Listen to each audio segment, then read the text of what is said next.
Hello friends, welcome back to my channel. আজ আমি আপনাদের সাথে নিরামিষ কয়েকটা রান্না শেয়ার করব।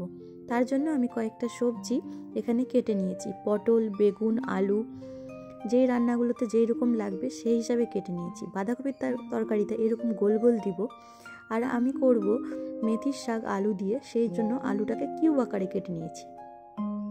এই যেদিকে আমি বাঁধাকপি কেটে নিয়েছি, আর পটল ভাজার জন্য পটল কেটে নিয়েছি। এটা হচ্ছে মেথির শাক। মেথির শাকটাকে আমি ধুয়ে নিয়েছি, এটাকে আমি পরে কাটবো।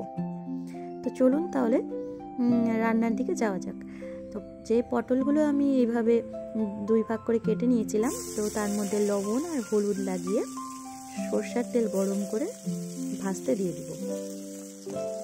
বাস পটল ভাজাতে আর তেমন কিছু দিব না, এইরকমই তেলের মধ্যে একটু বেশি করে তেলের মধ্যে দিয়ে পটলটাকে কম আঁচে ভেজে নিতে হবে, যেন ভালো করে ভিতর থেকেও নরম হয়ে যায়। তারপরে সামান্য লবণ হলুদ যেটা ছিল তার মধ্যে আমি ডুমু ডুমু করা যে আলুগুলো, সে আলুগুলো আরেকটা যেটা কড়াইয়ে বসানো আছে তার মধ্যে ছেড়ে দিলাম। এটার জন্য আমি বাঁধাকপিটা যে রান্না করব তার জন্য আমি বড় বড় আলুটা ছাড়লাম। তো আপনারা তেলের মধ্যে জিরা আর শুকনো লঙ্কা ফোড়ন দিয়ে দিবেন, তারপরে আলুটা ছেড়ে বাঁধাকপিটা দিবেন, তাতে বাঁধাকপির তরকারির স্বাদটা খুব সুন্দর হয়। তারপরে বাঁধাকপিতে লবণ হলুদ আর একটা টমেটো, গোটা টমেটো এরকম দিয়ে দিলাম। বাঁধাকপির তরকারিতে টমেটো দিতে গেলে খেতে ভালো লাগে, তো অবশ্যই টমেটোটা দেওয়ার চেষ্টা করবেন।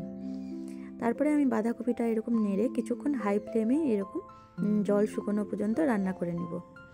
এদিকে আমার পটল ভাজাটা হয়ে গেলে সামান্য আমি পোস্ত ছিটিয়ে নামিয়ে ফেলবো। বাড়িতে জাস্ট একবার বানিয়ে দেখবেন, এই পটল ভাজাটা খুব সুন্দর লাগে খেতে। নর্মালি তেমন কিছু থাকে না, কিন্তু খেতে খুব সুন্দর লাগে।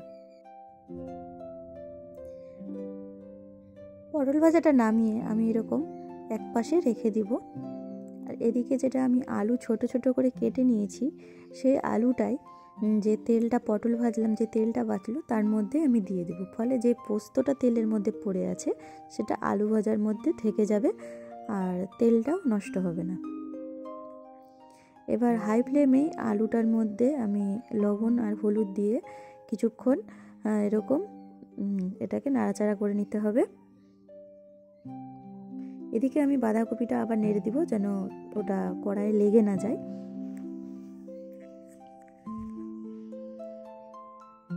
এদিকে যখন আমার আলুটা হালকা ভাজা ভাজা হয়ে আসবে, তারপরে আমি ওর মধ্যে বেগুন অ্যাড করব। ছোট ছোট করে যে বেগুনগুলো আমি কিউব আকারে কেটে রেখেছি, সেই বেগুনগুলো আমি এই শাকের মধ্যে অ্যাড করব। আপনারা যদি এটা আমি নিরামিষ বানাচ্ছি, আমিষের দিনে বানান, তবে এই যে আলু ভাজাটার মধ্যে 2-3টা রসুনের কুয়া থেতো করে দিতে পারেন। এই মেথির শাকের মধ্যে একটু রসুন পড়তে গেলে খুব সুন্দর লাগে খেতে। আমি এটা নিরামিষের দিনে বানাই, তো ওই জন্য এটাতে রসুন দেওয়া হয়নি। কিন্তু যেদিন আপনারা নিরামিষ থাকবে না, অবশ্যই রসুন দিয়ে ট্রাই করে দেখবেন। রসুন, কাঁচা লঙ্কা আর একটু কালো জিরা দিয়ে ফোড়ন দিবেন, দিয়ে তারপরে আলুটা ছেড়ে এইভাবে বানিয়ে ফেলবেন। বেগুনটা এরকম পরে অ্যাড করতে হবে, দিয়ে বেগুনটা যখন ভাজা ভাজা হবে তারপরে শাকটা অ্যাড করতে হবে। এদিকে আমি বাঁধাকপিতে দেওয়ার জন্য আদা, জিরা আর কাঁচা লঙ্কা কিছুটা পেস্ট করে নিয়েছি। এই আদা, জিরা, কাঁচা লঙ্কার পেস্টটা 2-3 চামচ আমি বাঁধাকপির মধ্যে দিয়ে দিব।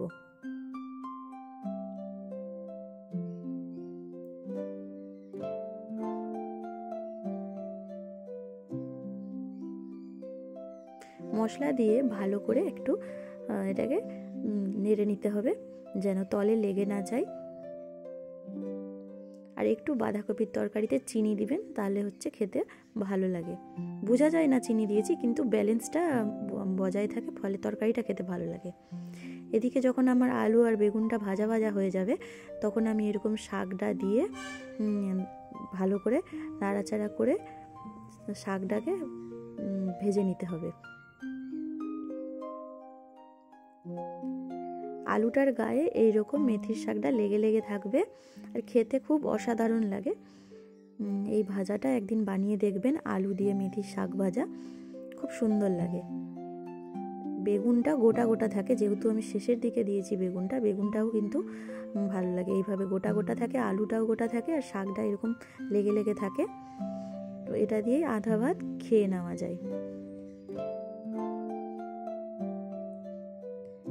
তো এদিকে আমার ভাজাটা হয়ে গেছে, তো আমি এই ভাজাটা নামিয়ে ফেললাম।